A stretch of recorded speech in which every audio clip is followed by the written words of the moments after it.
Section 1.8, box plots and outliers. This is the final section in Chapter 1. The last graphical display that we're going to learn about in this chapter is called a box plot. And to create a box plot, we have to start off by learning about a 5-number summary. 5-number summary is really simple. It's 5 values that we can pull from a distribution, and that gives us at least a decent idea of how spread out the distribution is. So the items in a 5-number summary are the minimum, all 3 quartiles, and the maximum. Our data set here shows the number of average points scored per game for each of LeBron James's first 16 seasons in the NBA. We're going to come up with a 5-number summary. So the minimum and maximum we can pull out just by looking at that dot plot there. What we have to find are the quartiles. So we'll start by finding the median, arrange our values there. Median is going to be right in the middle. Okay, and in this data set compared to what we did in the last one, there were 2 values in the middle, okay, which means we had to average those 2 values. So it was the average of the 27.1 and 27.2.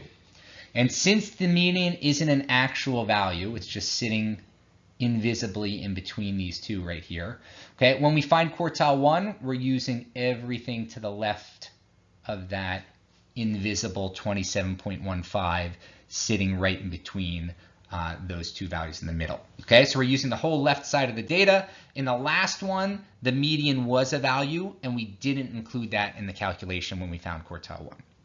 All right, so quartile 1 is the median of that left side. We do the same thing. Okay, quartile 3, median of the right side, 27.95. And that gives us our 5-number summary. Now, we talked previously about identifying outliers by a mathematical formula. So we're going to do that here using that IQR. All right, we have our 5-number summary down in red there, along with the IQR calculated. It's always a good thing to add once we find the 5-number summary. We'll have those 2 quartiles. So we may as well just go ahead and note what's the difference between quartile 3 and quartile 1, the IQR. All right, so the IQR rule says that a data value is an outlier if it lies 1.5 IQRs above Q3 or below Q1. So for example, for low outliers, we're going to take quartile 1, that 26.55, and we're going to subtract 1.5 times the IQR of 1.4. You can see that written out mathematically there. Okay, and when we do that, we get 24.45, meaning anything below 24.45, which is right about there, is going to be considered an outlier. So that red dot on the left is an outlier. Then we do the same thing for the high side. Okay, and for the high side, instead of Q1, we're going to use Q3 at 27.95. And instead of subtracting 1.5 IQRs, we're going to add 1.5 IQRs. Okay, so here's our math. We get 30.05, and we see that that blue dot there just squeezes in, all right, leaving just 1 outlier on the high side. Okay, so this is the last bit of information that we need in order to create a box plot. So we have our dot plot here. We have all this information that we found, okay? And now we're going to create the last graph of the chapter, which is a box plot. So the box in the box plot is referring to the 3 values of the quartiles. Okay, and we can see that right here.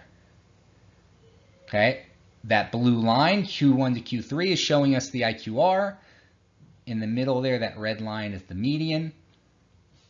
Okay, these green lines are showing us those fence values up here. Okay, and we see the values that are outside those fences, denoting them as outliers. So to make a box plot, we're going to make the box using those quartiles. Okay, quartile 1 is the left side of the box. Quartile 3 is the right side of the box. And then right in the middle, we have quartile 2, or the median. Okay, now there's what they call whiskers. A lot of times this might be referred to as a box and whisker plot that go out to the ends of the data. So if there were no outliers, this would just go all the way to that last data point there. But when we have outliers, we want to make sure we denote that in our graph. Okay, so this value down here, we're going to denote instead of as a dot, we put it as a little asterisk. Okay, and the whisker goes to the smallest data value that's not an outlier. And then same thing on the high side, we have an asterisk here, and then the whisker goes to the highest value that's not an outlier. Okay, that would be our dot plot. I'm sorry, our box plot. It wouldn't normally be represented over all those dots on the dot plot. We would just see the box plot on its own scale. So it would look something like this. This box plot is showing the weight in grams of orders of large fries from Burger King. Okay, when we look at this, we can see what the quartiles are. So quartile 1 looks like it's about 163. Quartile 3 is 170. The median is 166, etc. We can figure out the IQR, right? The distance between Q1 and Q3. All right, and a box plot also shows us a shape, kind of. It doesn't give us a clear representation of the shape, but the fact that we have this outlier over here, imagine this tail just extended, this is going to be skewed to the left there, okay? Because the tail on the left is larger than the tail on the right, and it's really just larger because it has that outlier there. So describing the distribution, we're going to use SOCS, all right, with all those values that I just gone over there. The distribution of the weights of French fries in a large order for Burger King has a median around 167. It has an IQR of 7, which we found from the difference between that Q3 and Q1. All right, so this was the center. This is the spread. Okay, it has one low outlier at 153. All right, and the shape is skewed to the left. That's our shape. So shape, outlier, center, spread. Okay, we can also report the shape without the outlier. So if we said we wanted to throw that out for some reason, which we really wouldn't want to in this case because there's no reason to, but we could say it's approximately symmetric if that outlier is removed. Lastly, when we're comparing box plots, we always want to have them on the same scale. So in this display here, we have the average number of points scored per season by LeBron James on the top there, and then below that we have the same data from Michael Jordan. Both of them are represented by the same scale from 20 to about 36, 37 there.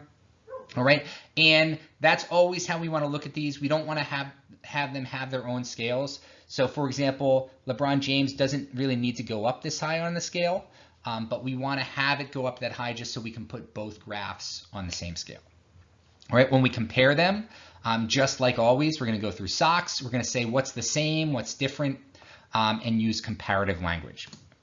So the distribution of points scored is skewed left for both James and Jordan if outliers aren't removed. So again, we see shape by looking at this tail. Oops, how to get that back? By looking at this tail here, okay, and the fact that the left tail is longer, okay, is telling us that's skewed to the left. Same thing here. This is a bit longer than that one. Michael Jordan generally scored more points, as evidenced by a median of 30 compared to 27 for LeBron James. There's less variability in LeBron James's data, an IQR of 1.5, so I'm finding how wide that box is. Goes from about 26.25 to 27.75. Okay, and then Michael Jordan's is about 27 to 32.5. Okay, there are 2 outliers in James's distribution and none in Michael Jordan's.